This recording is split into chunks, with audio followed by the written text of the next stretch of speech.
देवप्रयाग, जहाँ अलकनंदा और भागीरथी का संगम होता है और यहाँ से इस पावन जल को माँ गंगा कहा जाता है।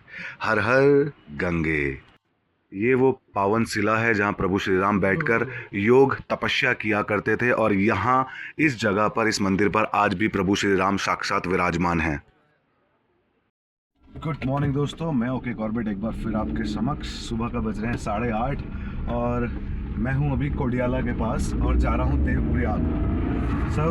कल रामनगर से हम लोगों ने ड्राइव करके मैं ब्यासी रुका था यहाँ पर, ऑफिशियल कुछ काम से आया हूँ और काम है मुझे कल 24 को। आज भी इवनिंग में थोड़ा काम है, लेकिन तो अभी सुबह का समय था तो सोचा क्यों ना गंगा जी के उद्गम पर आज एक डुबकी लगाई जाए और दिखाया जाए ये सुंदर दृश्य आप लोगों को। और बने रहिए वीडियो के साथ क्योंकि जर्नी होने वाली है बहुत अच्छी और देखते हैं आपको मिल जाएंगे कुछ थोड़े बीच बीच में अच्छे टॉपिक पे कुछ हम बात करेंगे और कुछ खास चीज़ें भी हैं यहाँ देवप्रयाग के पास। देखिए कुछ साइकिलिस्ट भी यहाँ जा रहे हैं तो देखें कैसे तो साइकिल कहाँ देखेंगे। कोई बात नहीं, ये सब होता रहता है, आप लोगों को मालूम है। तो ट्राइपॉड में मोबाइल थोड़ा सा नीचे को गिर गया था झटके में, तो क्या गिरा रहे थे यार, निकाल दो, पैर में फंसेगा। वही कह रहा हूँ। तो व्लॉग हमारा इतना आसान नहीं होता। एक ट्राइपॉड तो ऐसे चढ़ गया हमारे, तो इसको रखते हैं इधर। हाँ, तो हम बात कर रहे थे देवप्रयाग रोड की। तो ऋषिकेश से 40 किलोमीटर है आपका, ब्यासी से 35 किलोमीटर है देवप्रयाग। मतलब ऋषिकेश से अगर आप काउंट करेंगे तो 75 किलोमीटर है देवप्रयाग।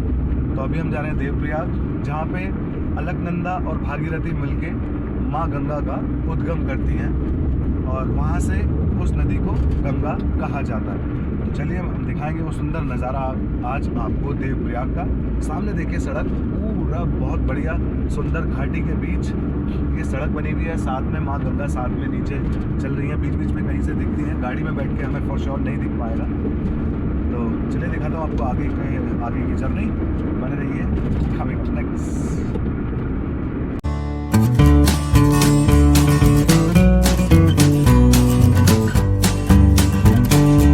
हमारे मित्र का फोन आया, देखिए। और बढ़िया। और कहाँ हम तो जा रहे हैं उधर देवप्रयाग। राम राम, राम राम। क्या हाल हो रहे हैं? बढ़िया बढ़िया, आप सुनाइए। बस बढ़िया हो रहे हैं। अच्छा, नहीं गए? तो दोस्तों इस सड़क के बारे में मैं आपको कुछ बता रहा था। तो दोस्तों ये सड़क अभी कुछ 2-3 साल पहले बनी है नई। तो इस सड़क के बारे में आपको बता दूं अभी कि लोग इसको 4 लेन कहते हैं, तो 4 लेन नहीं है, ये 2 लेन है। और दूसरा कि जितनी अच्छी आप एक्सपेक्ट कर रहे हैं उतनी अच्छी ये सड़क है नहीं, क्योंकि अभी नई कटिंग होने के बाद जो पहाड़ी है, जिस पहाड़ी को काटा जाता है उसको सेटल होने में समय लगता है। सेटलिंग का मतलब अभी इसमें लैंडस्लाइड बहुत है। मॉनसून में तो मतलब बहुत डेंजर है, 2-2, 3-3 दिन तक भी रास्ता बंद हो जाता है। और क्या नाम है, और पत्थर गिरने का, एक तो लैंडस्लाइड हुई कि कोई बड़ा पैच गिर गया और रास्ता बंद, लेकिन छोटे पत्थर का मतलब कि अच्छे खासे 10-10, 20-20 किलो के पत्थर तो कहीं पे भी कभी भी गिरते रहते हैं।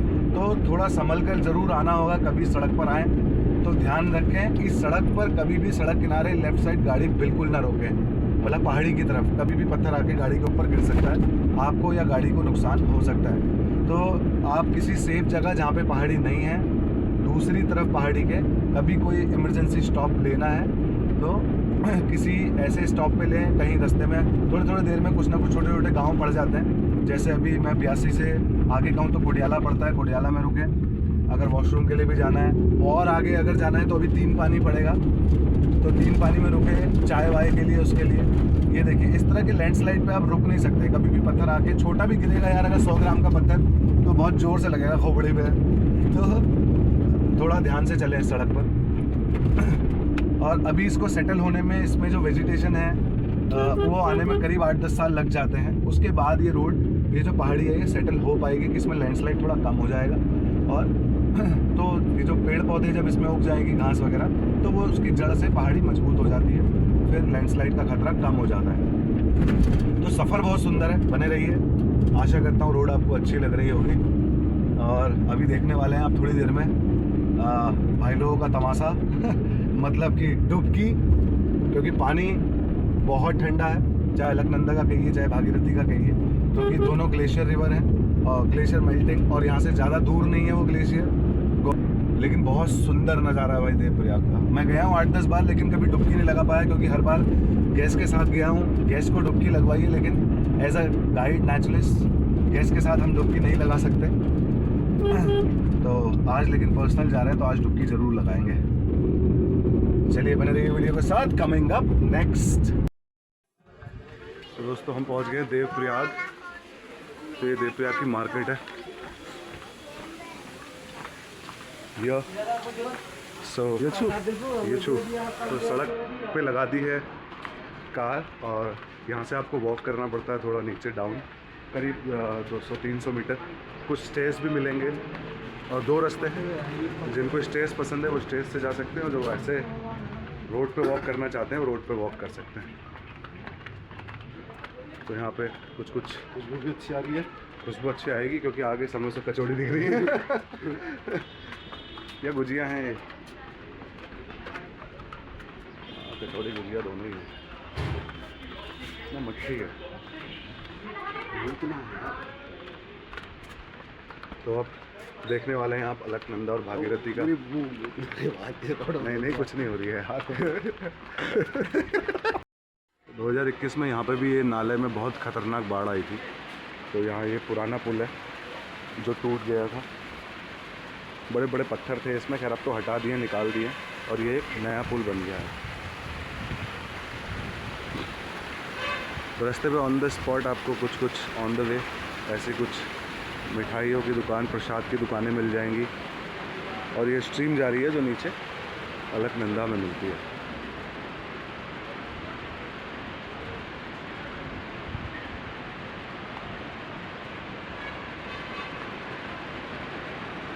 तो मेरे ख्याल से अब यहाँ पे बोलना कम और सुंदरता देखना ज़्यादा होगा, तो आप एंजॉय करें। ऐसे जल के लिए आपको यहाँ पे छोटे बड़े गैलन भी मिल जाएंगे।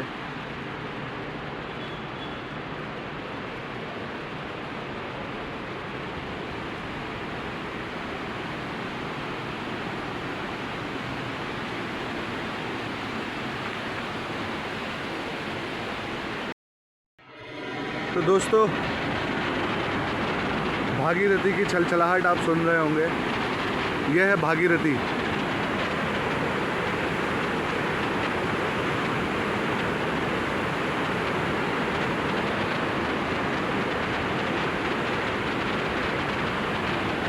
भागीरथी नदी जो कि गौमुख से आती है और उधर से आ रही है अलकनंदा, बद्रीनाथ से, और यहाँ पे होता है संगम अलकनंदा और भागीरथी का। ये भागीरथी है, ये भागीरथी अलकनंदा उधर से, और यहाँ से माँ गंगा का उद्गम, यहाँ से इसको गंगा कहा जाता है। अच्छा तो इस तरीके के मार्केट आपके साथ चाय नाश्ते की पूरी व्यवस्था होली भी खेलेंगे ना है। होली हाँ, तो शुरुआत में होली यहीं से ले लेते हैं खेलेंगे। फिर तो यहीं से लेते हैं थोड़ा सा गुलाल कुछ। छोटा पैकेट ले लेना अंकल, कोई छोटा पैकेट है गुलाल का? अरे बस खाली टीका लगाने के लिए थोड़ा सा छोटा। ये गुलाल है कि क्या है? वो कलर है ये गुलाल की। हाँ ये दे दो। एक कितने का है ये? 2 रुपये। हाँ बस ये दे दो। ये कितने के? 15 है। तो ये ले लेना यार, सही वाले हाँ कलर तो तो ये- अच्छा हाँ तो ठीक है, मैंने कहा 10-15 का है तो फ़र्क।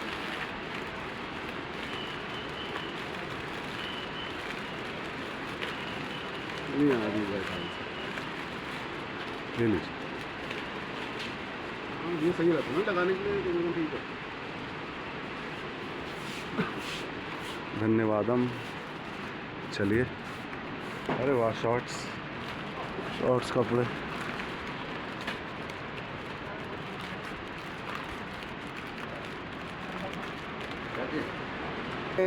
ये दीपू भाई भी आपको देवप्रयाग में लाइव मिलेंगे। हाँ मजे ले रहे थे भाई तुम भी घर में यार, हैं? आओ दिखाओ इनको एकमात्र रघुनाथ मंदिर। कहाँ है? आगे भाई, आगे मोड़ पे एकमात्र रघुनाथ मंदिर है यहाँ पे, राम जी का, जिन्होंने जब उन्होंने क्या कहते हैं रावण को मार के यहाँ पूजा की। ये है ये ऊपर देखो ये ऊपर है, अभी यहाँ भी दर्शन करेंगे, नहा धोने अभी नहाया नहीं हम, ये ऊपर जाएंगे। यहाँ दर्शन करेंगे रघुनाथ मंदिर। बाद आपको यहाँ नीचे ऐसे जाना पड़ेगा। डुबकी मारनी, डुबकी।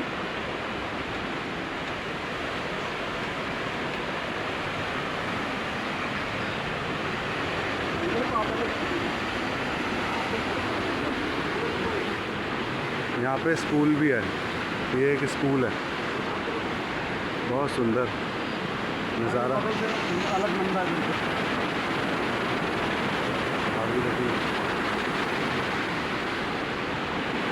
दोनों पानी अलग अलग गंदगी वाले, इसका पानी अलग, इसका पानी अलग, और फिर मिक्स पानी अलग लेना होगा।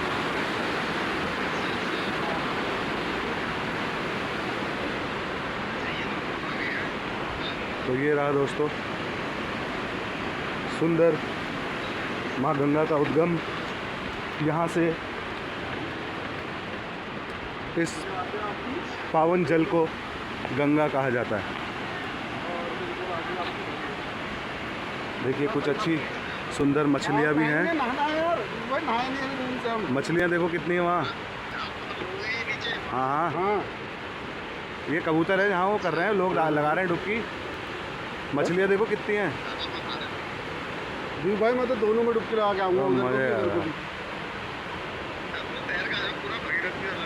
अरे नहीं यार, लोग डर जाएंगे क्या मैं तैर सकता हूँ? ये देखिए बहुत सुंदर नज़ारा है यार। तो भाई लोग अभी वीडियो कॉल पे बात कर रहे हैं। जय श्री राम।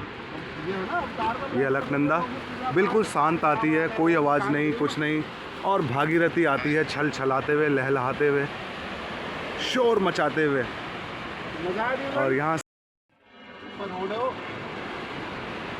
तो नीचे आप देख लीजिए, ये आ रही है अलकनंदा एकदम शांत बद्रीनाथ से, और वो आ रही है भागीरथी गौमुख से लहलहाती, छलकती हुई, शोर मचाती हुई। और यहाँ पर होता है इस पावन जल का नामकरण माँ गंगा के नाम पर।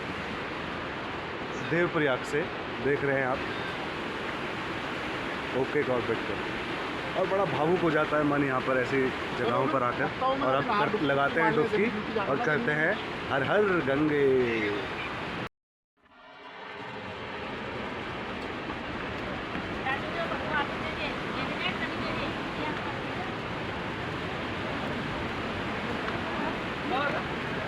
रिसीविंग कहीं क्या को ना तो कुछ बनो। हाँ जूते चप्पल यहीं उतरेंगे साइड में।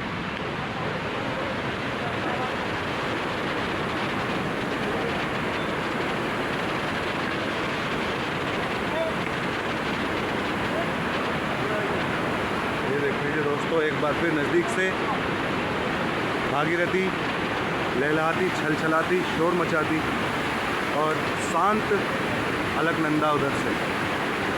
और ये रहा संगम देवप्रयाग, जहाँ से इस पावन जल को माँ गंगा कहा जाता है।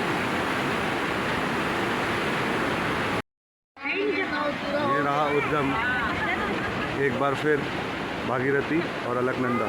और यहाँ बहुत सारी गोल्डन महाशीर मछलियाँ जिनको चारा खिलाना शुभ माना जाता है। बहुत सारी अद्भुत सुंदर। और मैं आशा करता हूँ कि यहाँ कोई मछली नहीं मारता होगा वैसे, क्योंकि पावन जगह है। बहुत बड़ी बड़ी मछलियाँ हैं और ये मछलियाँ हैं गोल्डन महाशीर। हमारे यहाँ कोसी नदी में भी गोल्डन महाशीर बहुत मिलती हैं, बहुत मोटी मोटी। और इधर कबूतरों को भी जो है दाना डाला जा रहा है। ये हैं कॉमन इंडियन रॉक पिजन। ये देखिए इनका वहाँ पे घोंसला है, नेस्टिंग है उधर चट्टान पर। या तिलक करना है तो हाँ છે अरे भी मैं खाले तो जा इन्हें क्या जाओ એ तिलक करवा છે फोटो नहीं એને અહીંયા માછલી બતાવી છે ને હમણાં લઈને આપણે હાથ પકડી રાખીએ. હાલ્યો હાલ્યો.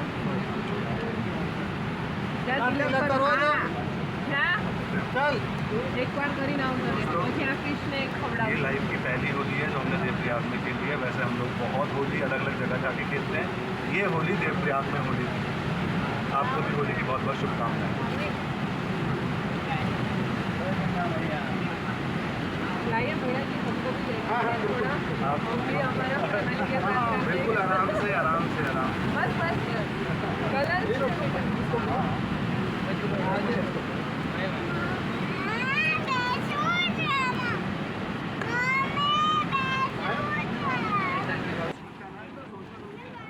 भाई असली मज़ा तो तब आया जब सोनू भाई डुबकी मारने के लिए उतरे।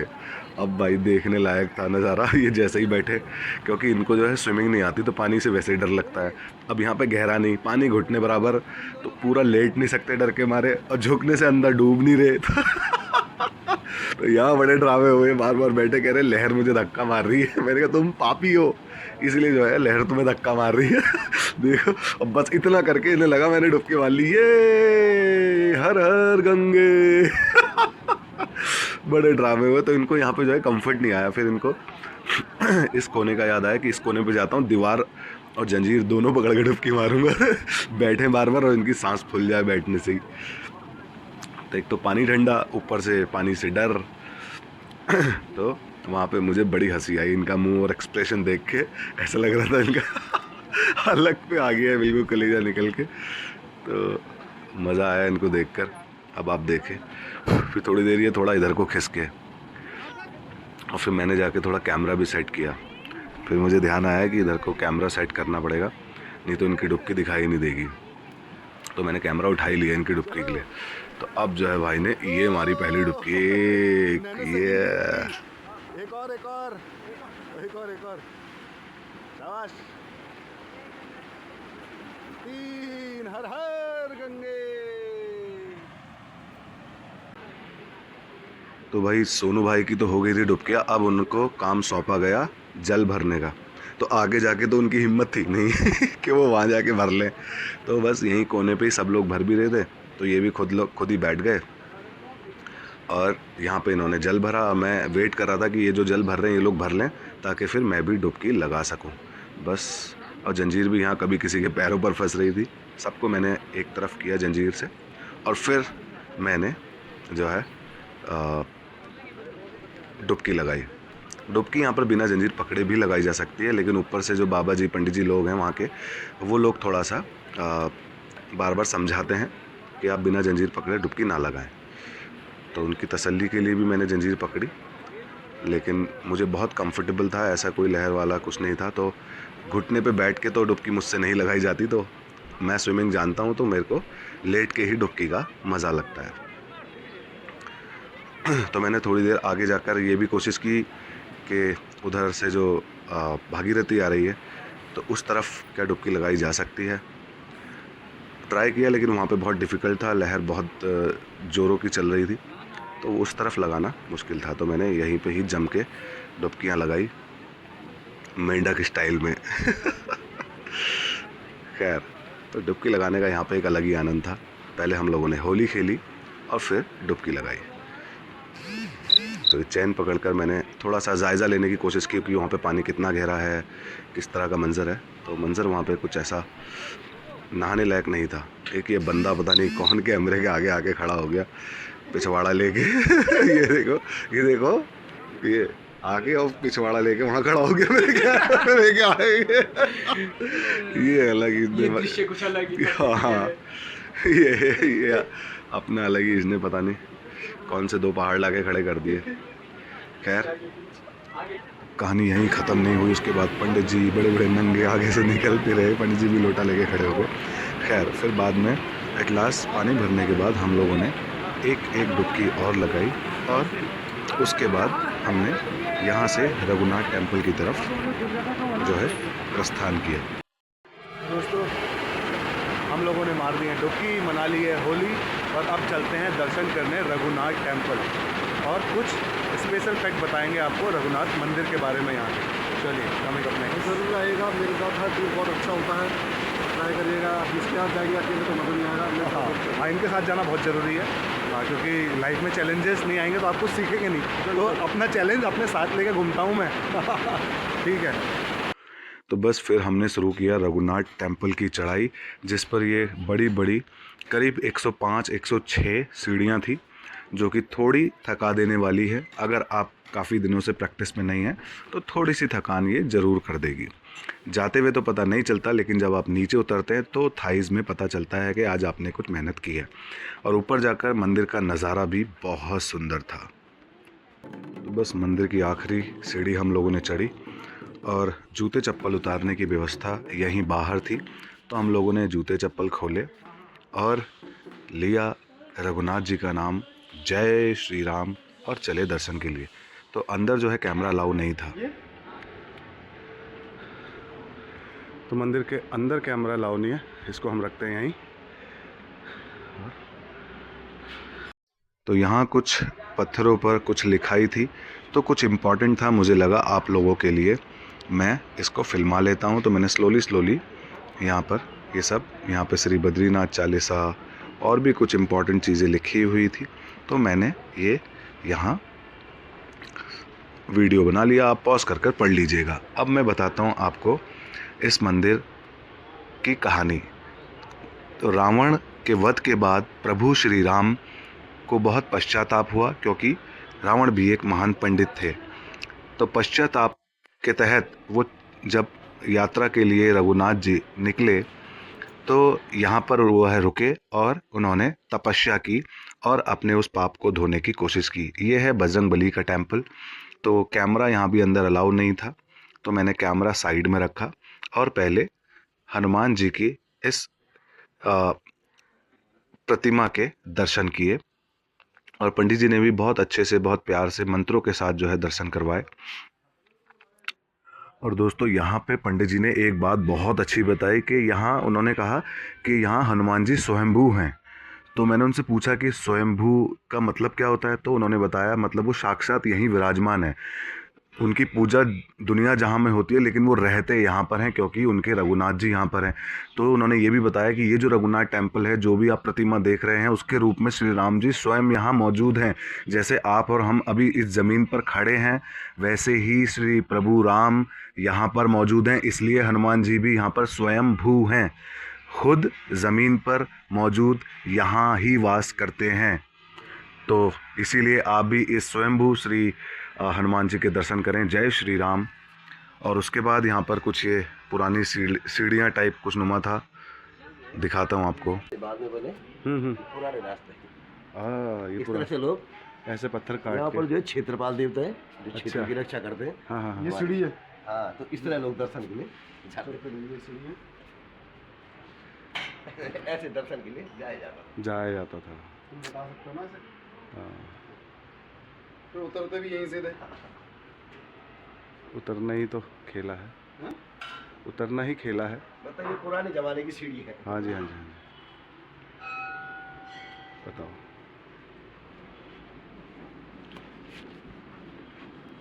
स्पर्श तो कर ही ले इसको। जी। तो दोस्तों अब आ गया है वक्त उस पावन पवित्र शिला को देखने का, जहाँ प्रभु श्री राम बैठकर योग किया करते थे। ये उनका आसन है जहाँ वो बैठा करते थे, तपस्या की जहाँ उन्होंने। एक बार मैं फिर अपने दर्शकों को दोबारा से बता दूं, मैं हूं अभी देवप्रयाग रघुनाथ टेम्पल पर, जहाँ प्रभु श्री राम ने रावण के वध के बाद यहाँ पर जो है तपस्या की, पश्चाताप किया, क्योंकि रावण जी एक महान पंडित थे। उनके वध के बाद उन्होंने यहाँ पश्चाताप योग किया। और यहाँ प्रभु श्री राम स्वयंभू हैं, मतलब वो यहाँ विराजमान हैं, ऐसा यहाँ मुझे पंडित जी ने बताया। तो उनकी पुरानी जो यहाँ पे अभी भी जो प्रतिमा है, उसके दर्शन मैं अभी आपको कराऊंगा। और भी बहुत छोटे छोटे बड़े मंदिर यहाँ पर हैं। ये गरुड़ देवता जी का मंदिर है। और मैं प्रतिमा देखे, अभी तो अंदर अलाउ नहीं है तो गेट बंद कर दिया है, लेकिन मैं बाहर से कोशिश करता हूँ। ये देखिए, दर्शन कीजिए प्रभु श्री राम की स्वयंभू जो प्रतिमा यहाँ पर है उसके दर्शन आप कर रहे हैं। जय श्री राम। और भी बाकी पूरा प्रांगण जो है बहुत सुंदर है और वाइब यहाँ की बहुत अच्छी है, मतलब बहुत ही पॉजिटिव है। मन कर ही नहीं रहा था यहाँ से वापस जाने का और ऐसा लग रहा था कि बस यहीं बैठ जाऊँ। काफ़ी देर फिर हम बैठे भी और मैं तो यही कहूँगा कि आप कभी भी ऋषिकेश, अगर आप जा रहे हैं हरिद्वार ऋषिकेश, तो आप देवप्रयाग तक ज़रूर आएँ। देवप्रयाग जो है आपके जो बद्रीनाथ केदारनाथ हाईवे है उसी रास्ते पर पड़ता है। बस फिर क्या था दोस्तों, दर्शन करने के बाद अब लग रही थी बहुत ज़ोरों की भूख, तो अब हम चल दिए वापस। और काफ़ी सारा गंगा जल जो हमने भरा था वो भी गाड़ी तक पहुंचाना थोड़ा सा भारी पड़ गया, क्योंकि 5-5 लीटर के 2 कैन और एक बॉटल। जो बॉटल हमने अपनी रखी वो तो हमने पीने के लिए रखी। मेरे दोस्त का मन था कि आज हम यही पानी पियेंगे, तो आज हमने पूरा दिन वही बॉटल से पानी पिया। तो बस फटाफट सामान रखा गाड़ी में और उसके बाद यार पहुँचे। यहाँ पे आसपास में बहुत सारे ढाबे हैं, तो हमने एक ढाबा पर सेलेक्ट किया जहाँ बढ़िया पराठे मिल रहे थे। थोड़ा पराठे और 2-2 पराठे और थोड़ा थोड़ा चावल हम लोगों ने यहाँ खाया। और बस जैसे जैसे ये ट्रिप हमारा ख़त्म हो रहा था तब तक मुझे अपनी अब नौकरी की याद आने लगी, क्योंकि उधर सब लोग इंतज़ार कर रहे थे और मुझे कुछ तैयारी भी करनी थी। अगले दिन मेरे पास एक ग्रुप था जिसकी प्रिपरेशन मुझे करनी थी। तो बस क्या है, फटाफट किया अपना खाना ख़त्म और वापसी की तरफ जाते जाते फिर सोचा कि क्यों ना आपको अच्छे देवप्रयाग जो संगम है उसके दर्शन बखूबी ऊपर से बहुत अच्छे दिखते हैं रोड हेड से, तो वहाँ से भी मैंने एक सुंदर नज़ारा आपके लिए लिया है। ये सामने से आ रही है अलकनंदा और हमारे लेफ़्ट साइड से आ रही है भागीरथी, और ये यहाँ से इस पावन जल को माँ गंगा कहा जाता है। आशा करता हूँ दोस्तों आपको वीडियो अच्छा लगा होगा। चैनल को अगर सब्सक्राइब नहीं किया है तो कर लीजिए। यहाँ पर एक चीज़ और बहुत अच्छी है, यहाँ पर बहुत बड़ा एक संस्कृत विद्यालय, जिसको यूनिवर्सिटी हम कहेंगे, वो भी यहाँ पर ही देवप्रयाग में मौजूद है। चलिए फिर मिलूँगा किसी और वीडियो में नेचर और वाइल्ड लाइफ के साथ। तब तक के लिए स्वस्थ रहें और मस्त रहें। धन्यवाद।